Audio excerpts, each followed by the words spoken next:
إن الله وملائكته يصلون على النبي.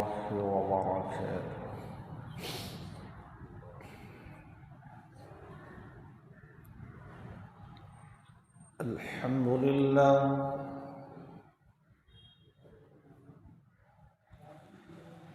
نحمده ونستعينه ونستغفره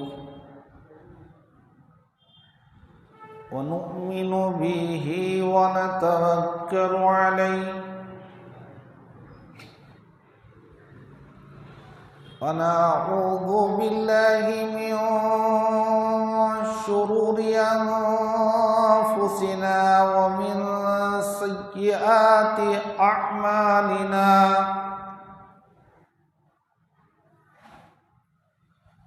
من يهده الله فلا مضل له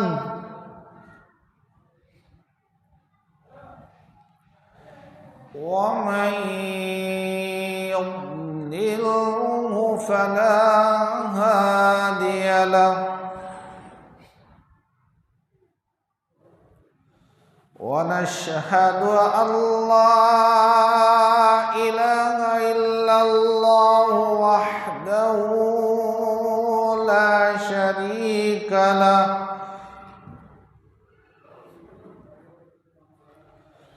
ونشهد أن سيدنا وسندنا ومولانا محمدا عبده ورسوله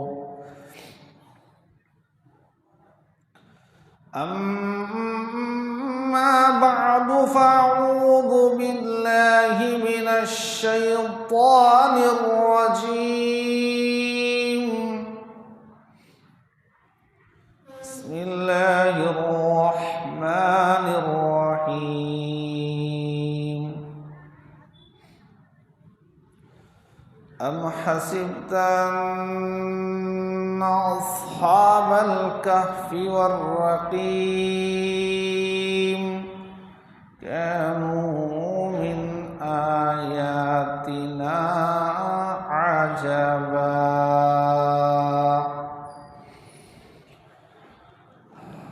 صدق الله مولانا العظيم وصدق رسوله النبي الكريم ونحن على ذلك لمن الشاهدين والشاكرين والحمد لله رب العالمين.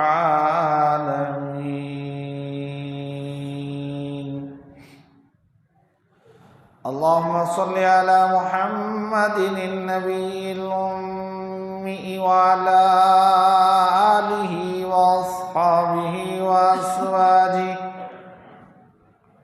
وذرياته وأهل بيته وسلم تسليما كثيرا كثيرا.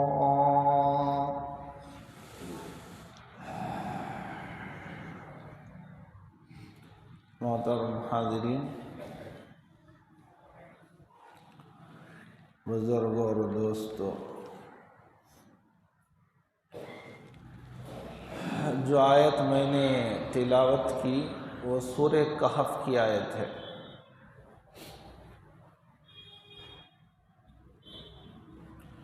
قرآن کریم کے اندر جو 114 سورتیں ہیں، ان میں سے ایک سورت کا نام ہے سورہ کہف۔ 15ویں پارے کے اندر یہ سورت موجود ہے۔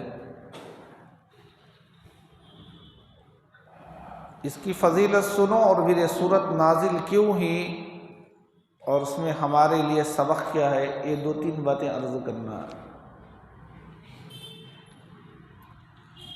اس سورت کی فضیلت کے بارے میں حدیث کی جو کتابیں ہیں، مسلم شریف، ابو داؤد شریف، ترمذی شریف، نسائی شریف، مسند ابن احمد، یہ 5 کتابوں کے اندر یہ روایت حضرت ابو دردہ رضی اللہ عنہ سے روایت ہے۔ فرماتے ہیں اللہ کے رسول نے فرمایا جو سورہ کہف کے شروع کے 10 آیتیں.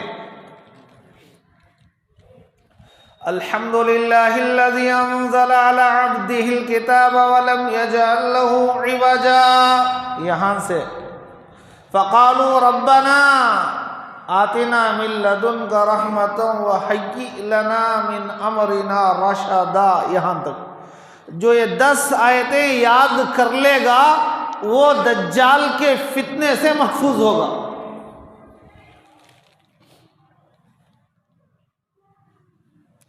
جو قیامت کے قریب دجالی فتنہ آنے والا ہے، یاجوج ماجوج آنے والے ہیں، وہ بھی ہماری طرح انسان ہیں.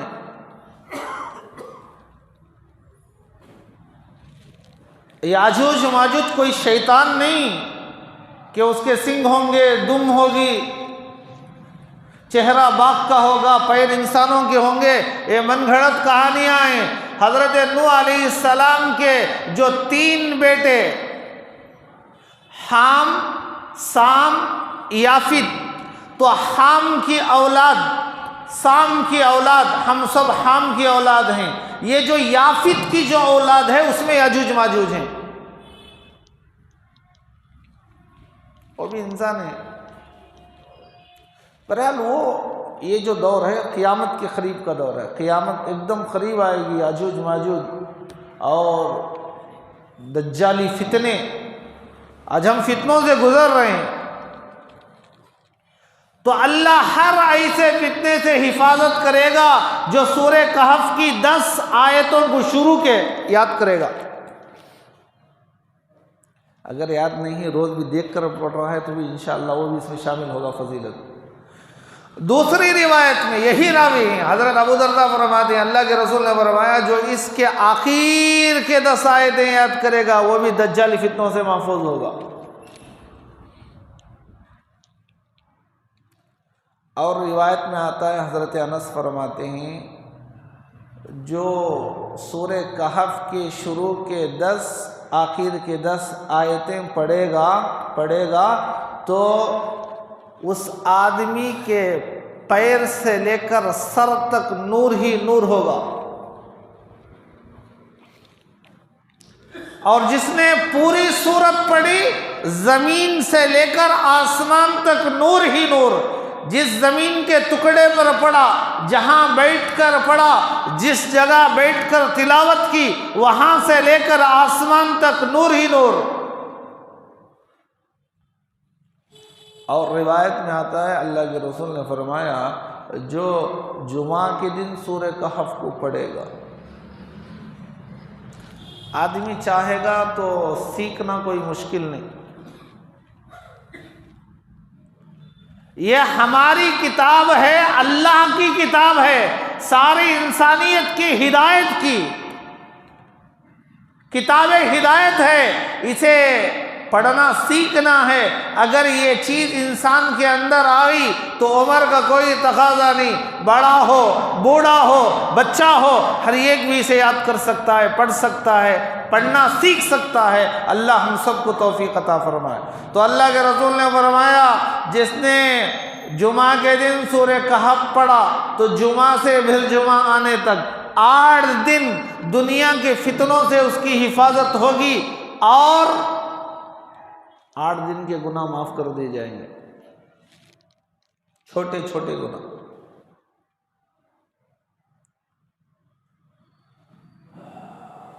بھئی وہ فائدے ہیں.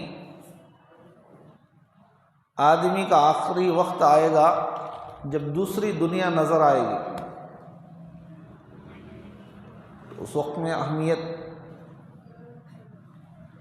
ایک نیکی کی اہمیت پتہ چلے گی.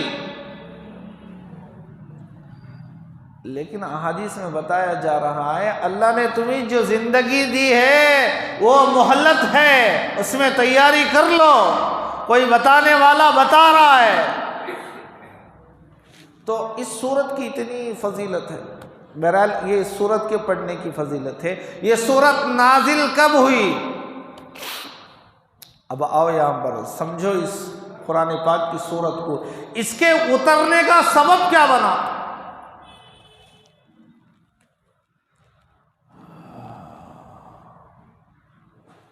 اور روح المانی کے اندر دیلمی کے حوالے سے ابن عباس رضی اللہ عنہ کی روایت ہے، اللہ کے رسول نے فرمایا یہ ایک سورت پوری کی پوری ایک ہی وقت میں نازل ہوئی، ایک ہی وقت میں پوری سورت نازل ہوئی۔ جب یہ نازل ہو رہی تھی اس سورت کے ساتھ آسمان سے 70,000 فرشتے آئے ہوئے تھے۔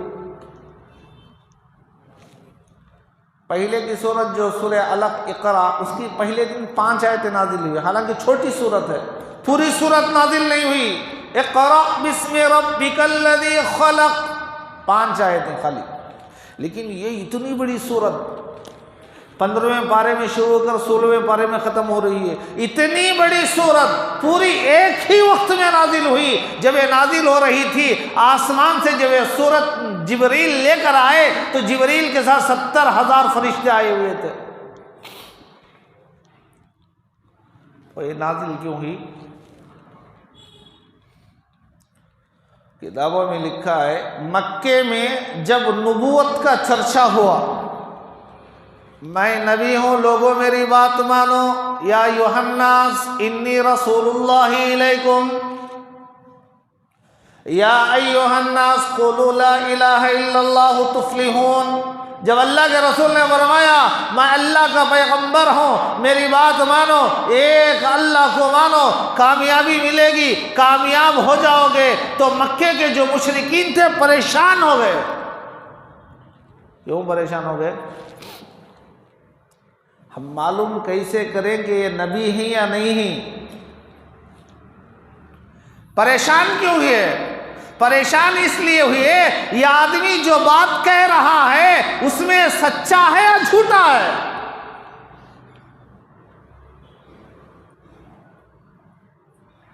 مکے والوں کو پتہ لگانا مشکل تھا۔ کیوں؟ مکے کے لوگ مشرکین تھے، ان کے پاس علم نہیں تھا، تجارت جانتے تھے، تجارت کیسا کرنا ہے، جنگ جانتے تھے، جنگ میں کیا حربیں استعمال کرنا ہے جانتے تھے، زراعت کرنا جانتے تھے، لیکن کسی آدمی کی بات سچ ہے یا غلط ہے پرکھنے کے لیے علم کا ہونا ضروری ہے، دینی علم کا ہونا ضروری ہے، ورنہ معلوم کیسے ہوگا؟ تو پریشان تھے کیا کیا جائے۔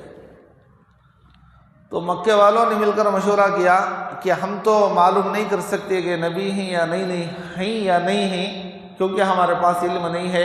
مدینے کے اندر اہل کتاب ہیں یہود، تورات کا انجیل کا ان کے پاس علم ہے، آسمانی کتابوں کا ان کے پاس علم ہے، اسماء کتب کے حافظ ہیں، علم رکھنے والے ہیں، لہذا ان کے پاس جائیں، ان سے پوچھیں، وہ ضرور کچھ نہ کچھ حل بتائیں گے۔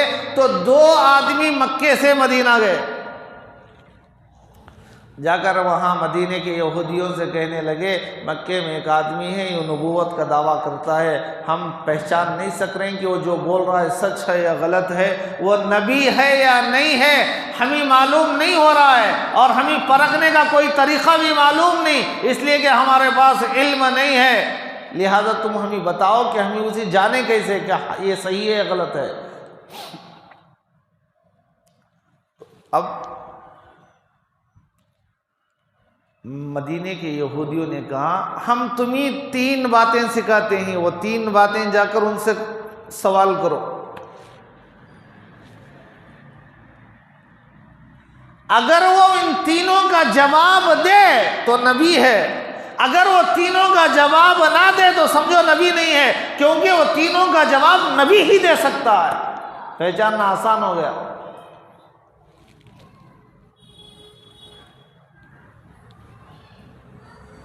یہ تینوں باتوں کا ذکر قرآن کریم کے اندر سورہ کہف میں 2 کا ذکر ہے، سورہ کہف سے پہلے جو سورہ بنی اسرائیل ہے اس کے آخر میں 1 کا ذکر ہے، جو 3 سوال یہیں آ گئے۔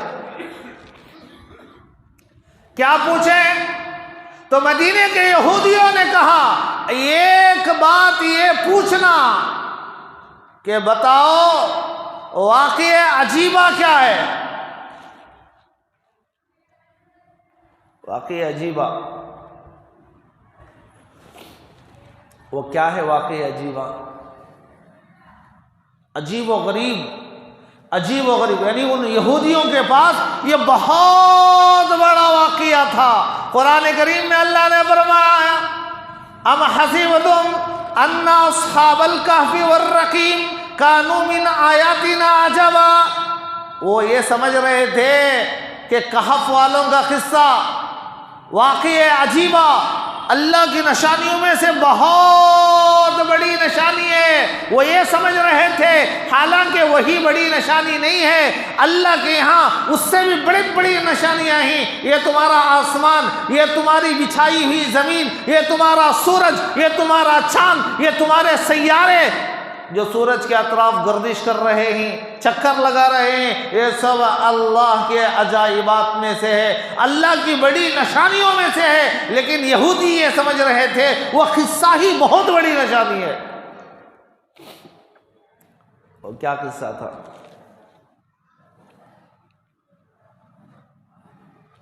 تو تین سوال انہوں نے کیا۔ پہلا، وہ عجیب و غریب قصے کے بارے میں پوچھو۔ وہ قصہ کیا ہے؟ ذرا سنو، بات سمجھ میں آئے گی۔ وہ قصہ یہ ہے کہ ایک زمانے میں کافر بادشاہ تھا،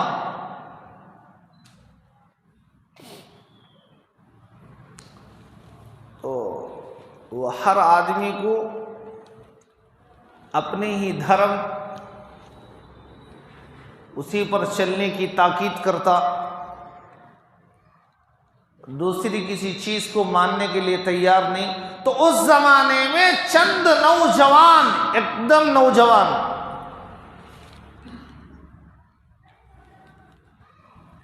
انہوں نے یہ ٹھان لیا کہ بادشاہ غلط چیز کی طرف دعوت دے رہا ہے، ہم اس مذہب کو اختیار نہیں کریں گے، ہم ایک اللہ کے ماننے والے ہیں، ہم اس کی باتوں میں آنے والے نہیں ہیں۔ یہ ٹھان لیا چند نوجوانوں نے۔ تو یہ بات بادشاہ پر پہنچی تو بادشاہ نے حکم لگایا کہ ان کو میرے دربار میں لاؤ۔ اس زمانے میں ایک میلہ لگا ہوا تو لوگ میلے میں جا رہے تھے، تو ان چند نوجوانوں نے سمجھا اگر ہم بادشاہ کے پاس چلے گئے، پکڑے گئے تو وہ یا تو ہمیں تکلیف دے گا یا دھرم چھوڑنا پڑے گا، اس لیے بہتر ہے اپنی حفاظت کے لیے ہم راتوں رات یہیں سے بھاگ جاتے ہیں۔ وہاں سے نکلے اور سیدھا دور جا کر ایک پہاڑ کے غار کے اندر، کہف کہتے ہیں پہاڑ کے اندر ایک ایسا سوراخ جو چوڑا ہو اسے کہف کہتے ہیں، چھوٹا سوراخ ہو تو اسے غار کہتے ہیں، جیسے غار ہیرا، غار ثور، اندر چوڑائی نہیں ہے۔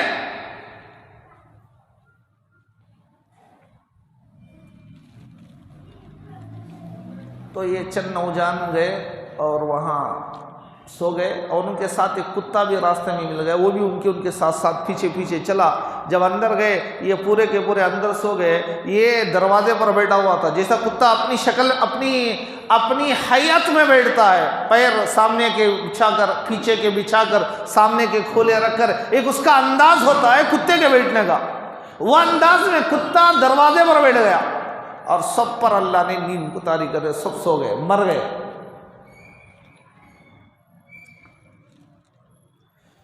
ادھر بادشاہ کو پتہ چلا فرار ہو گئے ہیں۔ اس نے ان آدمیوں کے نام تختیوں پر لکھا، سونے کے تختیوں پر، کہ فلاں فلاں کا بیٹا، فلاں فلاں کا بیٹا، فلاں فلاں کا بیٹا، یہ ملک سے غداری کر کے دوسرا دھرم اختیار کر کے یہاں سے بھاگ گئے ہی، جس کو بھی یہ ملے، جس کے بھی ہاتھ لگے، اسے جو لائے گا اسے اتنا انعام دیا جائے گا۔ یہ لکھ کر خزانے میں، حکومت کے خزانے میں ان تختیوں کو ڈال دیا تاکہ میں نہ رہوں، میرے جانے کے بعد بھی اگر وہ مل جائے تو ان کو سزا ہو جائے۔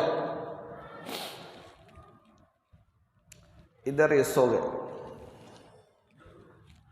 سوئے ایسے 3 صدیوں تک سوتے رہے، نہ لباس پھٹا نہ کپڑے پھٹے۔ بھئی چند دن گزر جاتا ہے تو کپڑا چھیلیو تو ہاتھ کو آ جاتا، آتا نہیں آتا۔ 3 صدی اللہ نے سلایا۔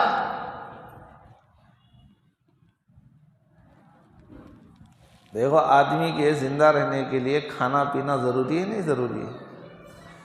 بھوک لگے گی تو بھوک مٹے گی کھانے سے، پیاس لگ رہی ہے تو پیاس مٹے گی پانی سے، بھوک میں پانی دو تو پیٹ نہیں بھرے گا، بھرے گا بھائی؟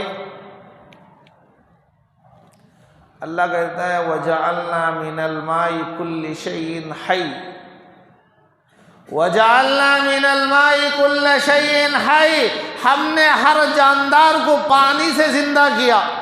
تو پتہ چل رہا ہے پانی کا ہر ایک کے لیے ہونا ضروری ہے۔ پانی کے بغیر کوئی بھی ایسا نہیں ہے جسے پانی کی ضرورت نہ ہو، جاندار ہو، انسان ہو، حیوان ہو، ہر ایک کو پانی کی ضرورت ہے۔ لیکن کتابوں میں لکھا ہے سائنسدانوں نے تحقیق کی تو ایک جگہ ان کو ایک ایسا جانور ملا جو پانی ہی نہیں پیتا، اگر زبردستی پلاؤ تو مر جائے گا۔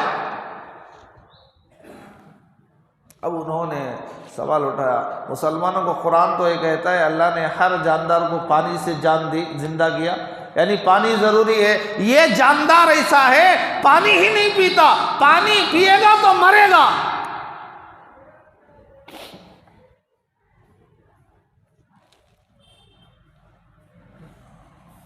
سائنسدان انسان ہے،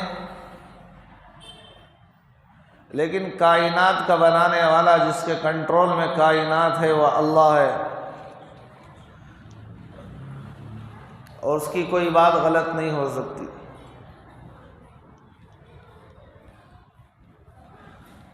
تو اللہ نے جب قرآن میں کہہ دیا ہم نے ہر جاندار کو پانی سے زندگی دی، زندہ کیا،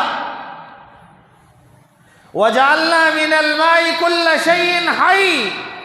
اب ادھر سائنسدان کہتا ہے جانور پانی ہی نہیں پیتا، لیکن خوب انہوں نے ریسرچ کیا، تحقیق کی، ایڈی چھوٹی کا زور لگایا تو نہیں پتا چلا یہ جانور کے پیٹ کے اندر اللہ نے ایسا سسٹم بنایا ہے جب وہ سانس لیتا ہے تو سانس کے ساتھ اندر دھواں بنتا ہے، اور سانس آکسیجن اور دھواں دونوں کی ملنے کی وجہ سے اندر پانی تیار ہوتا ہے، وہ اندر ہی اندر پانی پی لیتا ہے۔ سائنس بھی گھٹنے ٹیک دیا، اللہ کا کلام جھوٹا نہیں ہو سکتا۔ اللہ نے ہم سب کو باہر سے انتظام کیا، اس جانور کو اندر ہی سے انتظام کر دیا۔ یہ اللہ کی قدرت ہے۔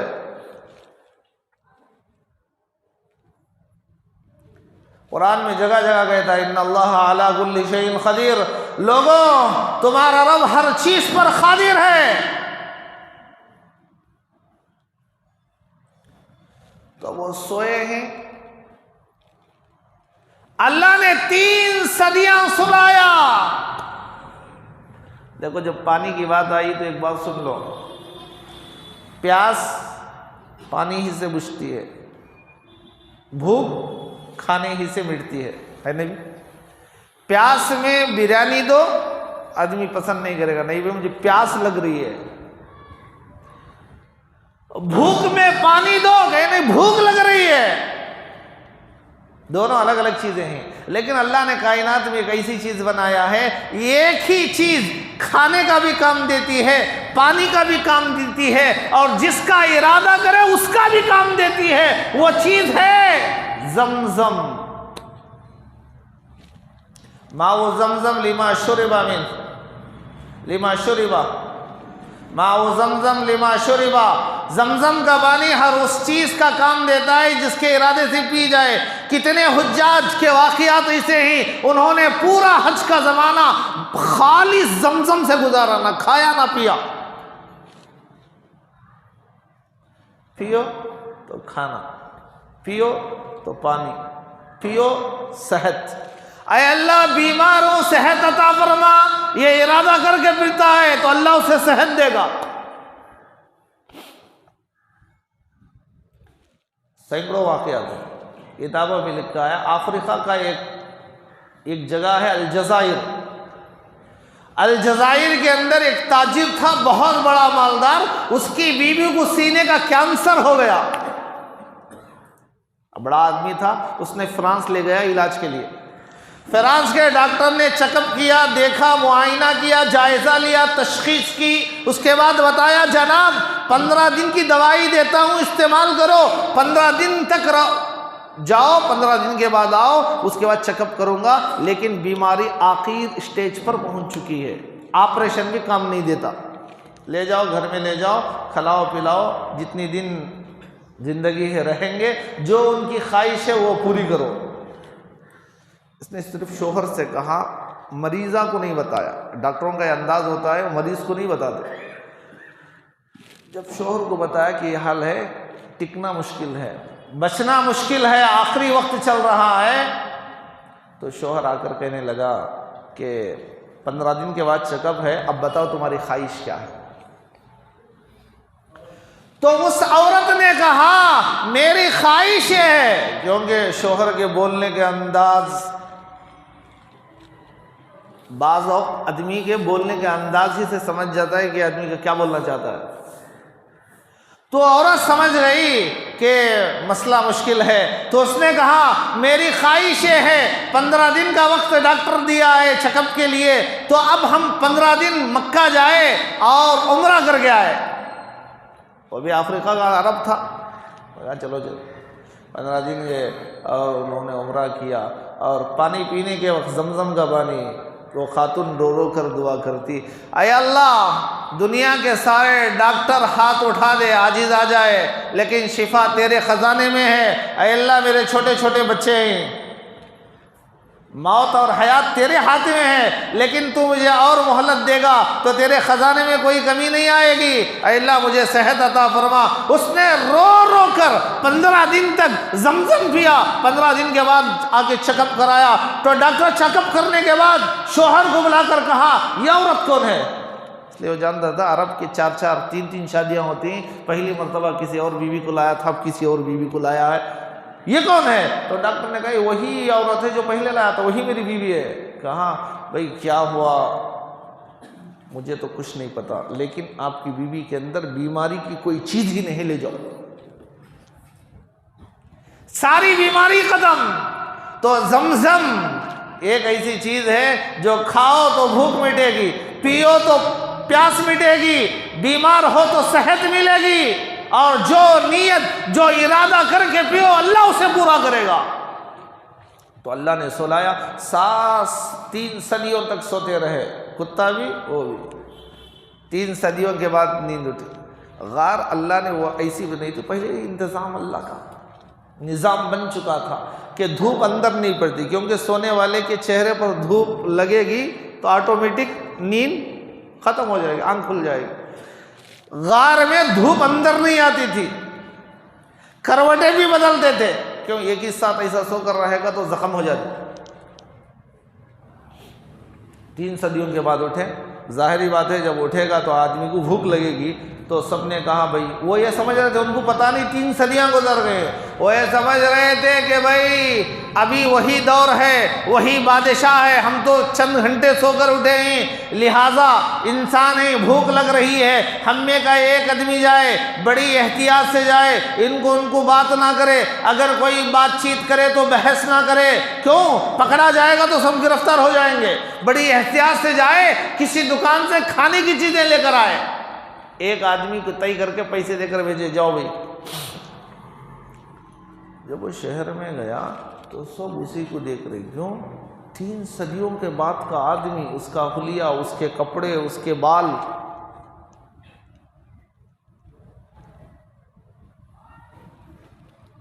بدل جاتا ہے نہیں بدل جاتا ہے؟ 100 سال پہلے کا آدمی اور اب کا آدمی دیکھو کتنا فرق ہوتا ہے، 500 سال کے پہلے کا آدمی اور اب کا آدمی۔ دکاندار سے جا کر اس نے کھانے کی چیزیں دی، پیسہ دیا، اس نے دیکھا یہ پیسہ تو اب کا نہیں، میرے خیال سے اسے خزانہ مل گیا ہے۔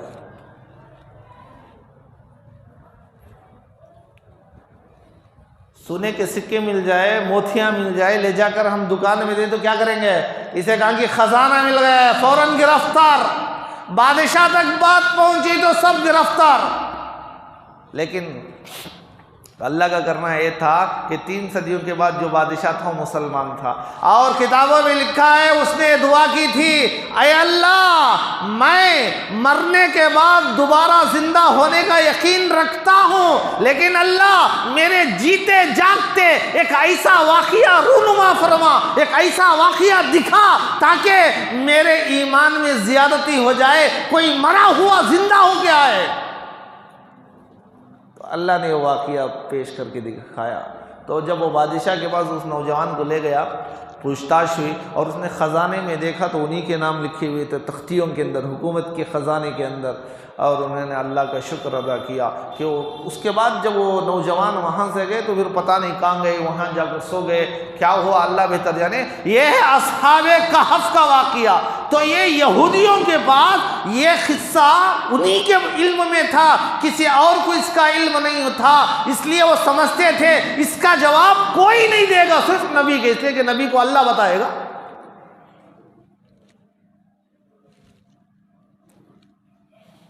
ایک قصہ ہے، ایک سوال ہے۔ دوسرا سوال، وہ کون آدمی ہے جو پوری دنیا کی سیر کیا، پوری دنیا پر حکومت کی؟ 2۔ 3، اور روح کیا چیز ہے؟ یسألونک عن الروح، یہ سورہ بنی اسرائیل میں ہے، سورہ کہف سے پہلے جو سورہ آیا ہے اس کے آخر میں یہ سوال ہے۔ یہ 3 سوالیں ایک ہی جگہ، سورہ کہف میں 2، یسألونک عن ذی القرنین، ذو القرنین جو ساری دنیا چکر لگائے تھے۔ تو یہ 3 سوال پوچھو، کہف والوں کا واقعہ کیا ہے، اور دوسرا وہ کون آدمی جو ساری دنیا کی سیر کیا، ساری دنیا پر حکومت کی، اور روح کیا چیز ہے۔ یہ 3 سوال سکھا کر بھیجے، اور مکے والے واپس آ کر کہنے لگے بھائی ہم ایسے سوال لائے ہیں، چلو چلو آج جا کر پوچھیں گے، اگر جواب دے دے تو نبی ہے، جواب نہ دے تو نبی نہیں ہو سکتا۔ گئے حضور سے تینوں سوالات سامنے رکھے، اور حضور کے علم میں وہ واقعات نہیں تھے، تو اللہ کے رسول نے کہا بھائی کل بتاؤں گا، کل بتاؤں گا، کل بتاؤں گا۔ اچھا کل آئے، کل تک بھی وحی نہیں آئی، 15 دن وحی نہیں آئی، سارے مکے میں آئے، حضور کا مذاق اڑایا جا رہا ہے، ہمارے سوالوں کا جواب اس کے پاس نہیں ہے، اور نبی کہتا ہے خوب مذاق اڑایا گیا۔ 15 دن کے بعد حضرت جبریل آئے، حضرت جبریل یہ پوری تفصیل کے ساتھ واقعہ کہف والوں کا، ذو القرنین کا، روح کے بارے میں تفصیل سے لا کر بتائے، اور بتایا یا رسول اللہ وحی کے آنے میں دیر اس لیے ہوئی کہ تم کل جو کہے تھے کل بتاؤں گا انشاءاللہ نہیں کہا، اس لیے لوگوں سنو سنو، وَلَا تَقُولَنَّ لِشَيْءٍ إِنِّي فَاعِلٌ ذَلِكَ غَدًا إِلَّا أَن يَشَاءَ اللَّهُ۔ آئندہ زمانے میں کسی کام کے کرنے کا وعدہ کرو تو کل کروں گا مت کہو، انشاءاللہ کروں گا۔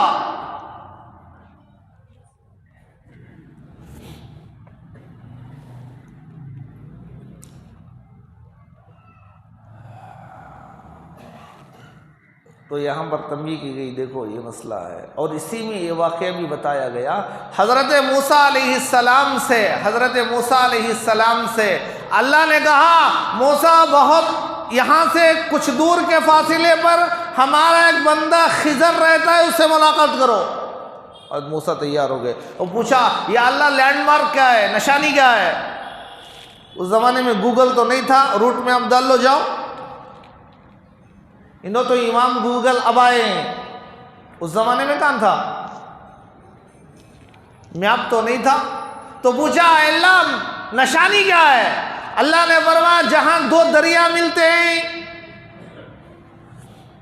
جہاں 2 دریا ملتے ہیں، اور آپ ساتھ ایک مچھلی لے جاؤ، ایک مچھلی ساتھ میں لے جاؤ، تل کر بھن کر پکا کر لے جاؤ، اس سے کھاتے بھی رہو، جب وہ جگہ آئے گی یہ مچھلی خود زندہ ہو کر اس میں چھلانگ لگائے گی، تو سمجھو وہ جگہ لینڈ مارک وہی ہے۔ تو حضرت موسیٰ علیہ السلام نے اپنے خادم شمویل کو لے کر اور توشے کے اندر مچھلی رکھ کر وہاں سے نکلے، اور جا رہے تھے ایک جگہ، اسی میں کھا بھی رہے جا بھی رہے، جاتے جاتے پیدل سفر، ایک جگہ تھک گئے،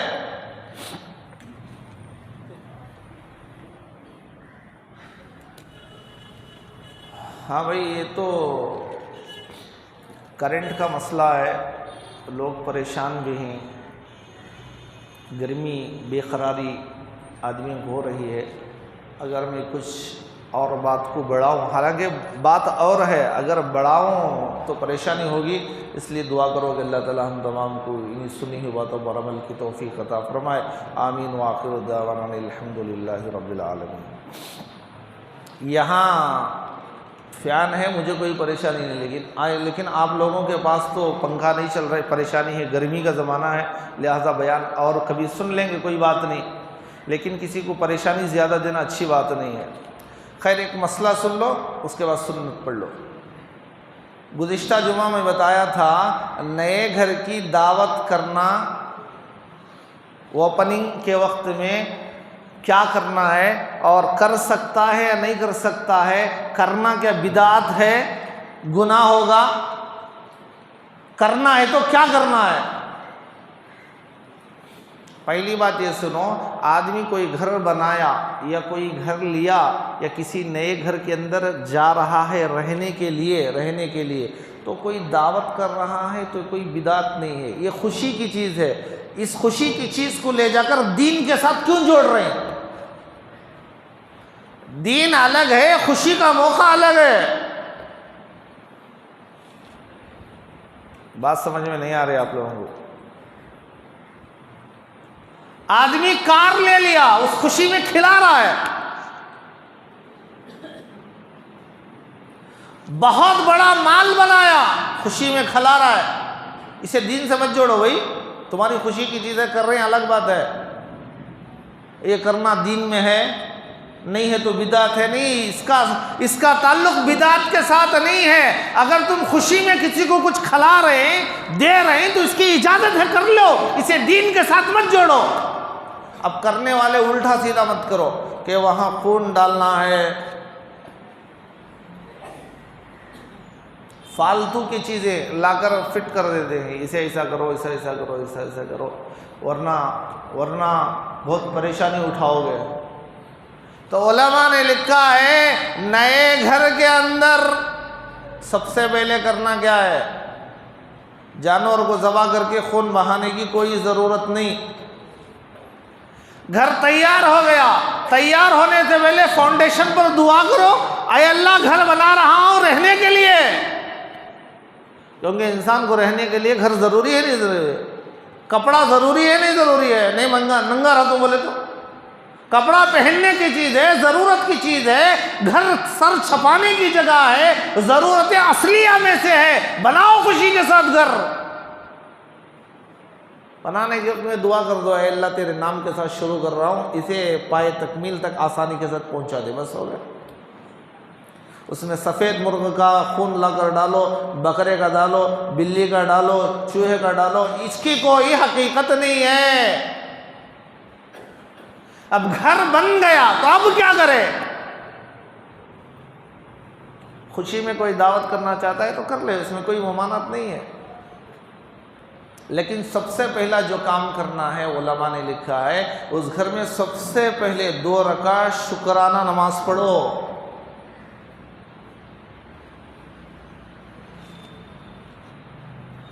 اے اللہ یہ تو تیرا شکر ہے، تو نے سر چھپانے کے لیے گھر دیا، کتنے دنیا میں ایسے آدمی ہیں جن کے پاس گھر نہیں ہے، تیرا شکر ہے، شکر ادا کرنے کے لیے 2 رکعت نماز پڑھو۔ اور یہ پڑھنے کے بعد یہ دعا کرو، اللہم انت انزلنی منزلا مبارکا وانت خیر المنزلین۔ یہ دعا پڑھو، یہ مستحب ہے، یہ دعا پڑھ کر دعا کرو، اے اللہ تو مجھے اس گھر میں رہنے کے لیے جو موقع دے رہا ہے، اے اللہ میں خیر کا عافیت کا معاملہ چاہتا ہوں، اے اللہ میرے ساتھ خیر کا معاملہ فرما، عافیت کا معاملہ فرما، پریشانیوں سے حفاظت فرما، ایمان کی حالت میں زندہ رکھ اور خاتمہ بالخیر فرما۔ جو دعا کرنا ہے کرو، لیکن یہ دعا کرنا، یہ پڑھنا مستحب ہے۔ حضرت نوح علیہ السلام نے جودی پہاڑ پر جب طوفان نوح سے پانی سے نکل کر حضرت نوح کی کشتی جب پہاڑ پر ٹھہری تھی اس وقت انہوں نے یہی دعائیں پڑھی تھی۔ اللہ تعالی ہم تمام کو سنی باتوں اور عمل کی توفیق عطا